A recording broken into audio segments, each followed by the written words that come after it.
Hello, my name is Andy Steinfeld. I work on the OPACE team here at MicroHealth, but today I'm going to be talking to you about running. My running background is I am been a director of several programs with the Montgomery County Roadrunner Club up here in Maryland. I co-directed a first-time marathon program, a 10K program, and outside of the running club, I co-directed a Running Beyond Cancer program, which was a program dedicated towards people who had cancer or have recovered from cancer and wanted to run a 5K. Uh, the good thing about that group and tied to the program here at MicroHealth is those people hadn't run before at all. It was a true beginners program. And some people, when they came out for their first training run, ran 10 seconds and walked a minute and built up to a 5K. So the essence of this program is to cater towards someone who's always wanted to run a 5K, possibly get into running, has tried it and has hated it, but would like to try it again. That's where our program is coming from. It's something that Frank Tucker had said when he was talking about when he was starting to work out and he couldn't do it, wanted to do one push up and he couldn't get it done. So then he tried it on his knees and that was too hard. And then he said, okay, I was leaning against an appliance and I was able to do a couple. That's the approach and mindset you want with this. Don't be overwhelmed by the numbers in this plan. If you come back and say, I only can do one repetition of a minute running and a minute walking, we'll build from there. So, like I said, it's important to know that you might not be able to jump into week one. That should not discourage you from trying this if you've ever wanted to try to do a 5K. hmm Awesome. Yeah, and there will be people there that are going to be walking the whole thing, people that are going to be running. You just got to go at your own pace throughout Yeah. the whole thing and not be discouraged because you're doing it and that's what Yeah. matters. Yeah, and you're doing it, and the other important thing is you're doing it and I don't like to use the word competing, but you're competing with yourself. You're not hmm looking at what other people are posting.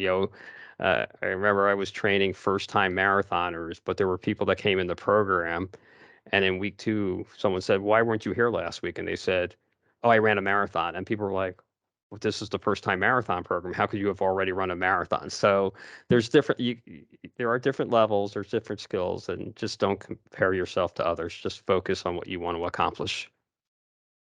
Things you should know. One of the first things I hear from people about why they hate running is because it's hard. And I'll say, "Well, are you talking while you're running?" And the response is, who could possibly talk while they're running? Well, if you cannot talk while you're running too fast. In fact, if I tried to go out for a run where I couldn't talk, after about 100 or 200 yards, I'd be like, enough, I can't do this. So if you're with a friend, you can talk while you run. If you're by yourself, it sounds crazy, but talk out loud. Make sure it's not a quiet talk. Make sure you can tell a story out loud. People might look at you strange, but it's worth doing it. My running partner and I used to go on runs for 2, 3 hours and talk the whole time. And then when we finished, we were like, okay, I know we talked the whole time. We didn't remember a thing we said. You're just chatting. You're just getting out there and chatting. And if you're older like I am and you're running long enough, you can tell the same story more than once on the same run and you'll laugh the same amount because you forgot that you had already told that story. So it's all about talking, slowing yourself down, keeping your, heart rate low. Uh, Workouts will be a combination of running and walking. Uh, Using a math XY ratio where X is a run time and Y is a walk time. For example, you could do 30 seconds running, 30 seconds walking, and do it for a certain amount of repetitions. That will change depending on where you are, what your base running level is, and we'll work with you to figure out what a good starting run walk cycle is. It's always very important to start slow and finish strong. What we call that is negative splits, where if you're running a race, your first half is going to be done at a slower pace than your second half. Even splits are the best, but I always find it's better to ease into your run and then finish strong when you are near the end. People get excited about, when they first start about getting faster. but also increasing the amount of distance they're covering. And this is a conflict. You don't want to do both at the same time. This program is mainly to increase your base and get you ready for a 5K. Speed will come down the road, but for now, the focus would be to cover more distance each week. And whatever pace that is, that will be your pace. And Andy, do you mind explaining base a little bit? Sure, base is what you normally would go out, what your weekly distance is today. So if you were to add up your miles that you walk or run in a given week, an average distance, that's your base. It could be 0 if you've never done this before, or if you go out and walk a couple of days a week, your base might be a mile or 2. So Mhm. that's your starting point, and that's what we're gonna increase so that you can cover the 5K distance. Okay, perfect. Um, the program we've set up is want you to run a minimum of twice a week. You can run it up to 3 or 4 times. If you're new to this, I would say stick to twice a week, maybe a third time if you feel good, but we don't want you to burn out right away. So if you make a contract with yourself that I'm going to make sure I do this at least twice a week, and then maybe one day I'll do 3 times a week, that's great. You can complete a 5K with just twice a week training. Uh, the ratio of running and walking will continue to increase over the weeks. So you might start with 30 seconds of running, 30 seconds of walking, and then that might move to 45 seconds of running and 15 seconds of walking. But it's going to be a very gradual, slow increase, something that you can do. Also, the repetitions will increase over time also. So we might just start off where the first workout is only to be 10 minutes, and then we're going to work you up to closer to 50 minutes by the end.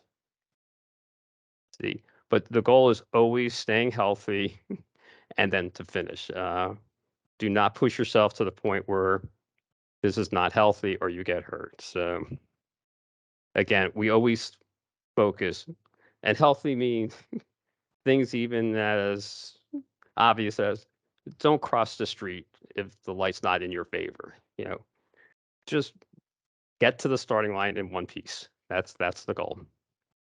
For sure. Um, And yes. and one thing, yeah, we can as we go through the months too, we'll talk about water and stretching and just other things that people can do to stay healthy. Even nutrition, what you're eating is important, how much sleep you're getting, things like that. So a lot of the things we'll talk about in like the Be Well General channel will be things that are focusing around people just staying healthy. So I just want to throw that in there.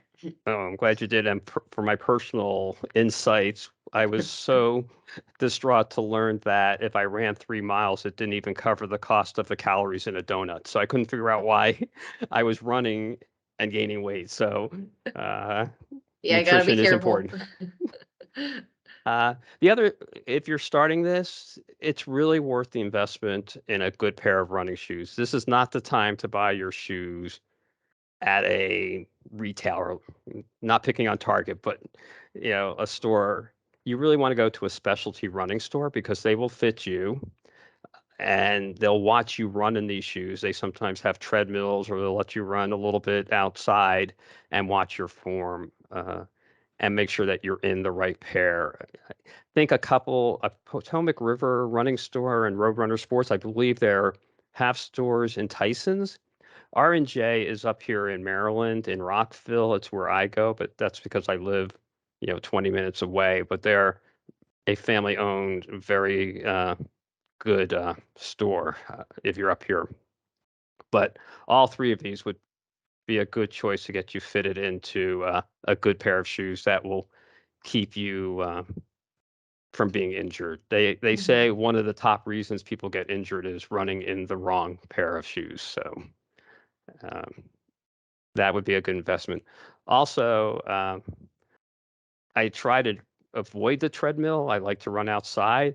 If you're dressed properly, you really can run in almost any temperature. These running stores also will provide good feedback suggestions on what to wear in different temperatures. Um, Now here, you could find stuff online.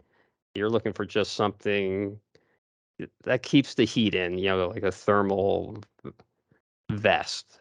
But you can run in all conditions, but with care. If it's icy out and snowy, don't run outside. See, I also know at MicroHealth, there's a fantastic treadmill and showering facility. So some of these workouts are as little as 15 minutes, half hour, that you could actually knock this out on a lunch break if you want and take advantage of the treadmill and facilities at the office. It's always easier to run with someone. Uh, you'll support each other. I uh, I run a couple of times a week, and I meet a group on Thursday mornings, and there's some accountability to telling them you'll be there and you'll show up. But if I'm running on my own, it's like, okay, it's a dread to get started. So, and that should be another point. The first part of every run is hard, no matter if you've done this all your life or just starting. The first half mile or mile, you're like, this is just misery, and you have to just break through this.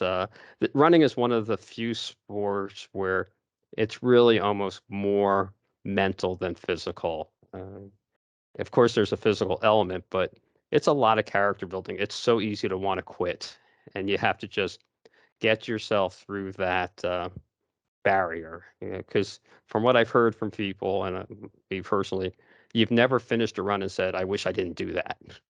But and you're glad you did it. But when you start, I read a book where a person ran 5 times a week, so that's say 250 times a year, and he said the first mile took 10 minutes. So he goes, "That's 2,500 minutes a year where I wish I was dead." Because it was just a miserable start. So you just got to break through that, and it's always helpful to have someone with you to do that. Yeah, Mhm. that's great to know too. I think expectations too, a lot of times when you're weightlifting or you're doing a different type of cardio, the beginning part is easier than the end. The end is like where you're most fatigued and tired, but it's different with running. Obviously, if you're racing, you're going to be very fatigued then too. But that's good to know. I think it can discourage a lot of people when they feel so tired in the very beginning. But it's just a keep going, and Yeah. it'll get better. So that's And great to know. whatever game you need to do to get through that first part, I'm going to run to Mhm. that hydrant and then take a break, run to the next Mhm. tree. But yes, just just get through it and you'll feel good for doing it. So this is the plan, and this is just a sample plan.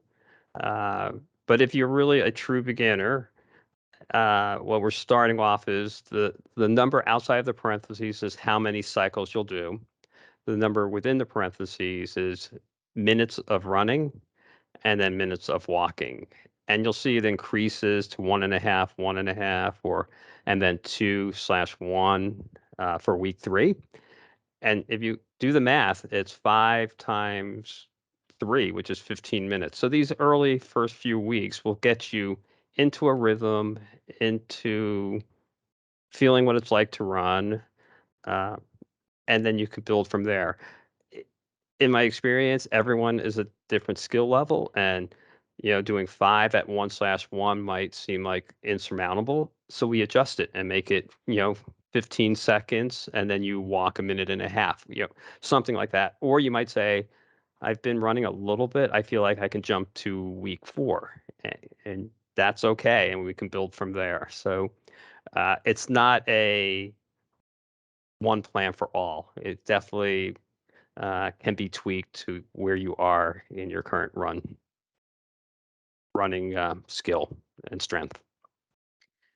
Do you have any suggestions for people, like if they should be running in the morning, if they should be running at night, in the middle of the day, whenever they can, or like, race day is in the morning, so should that align with when they're running? Like, do you have any suggestions for people with that?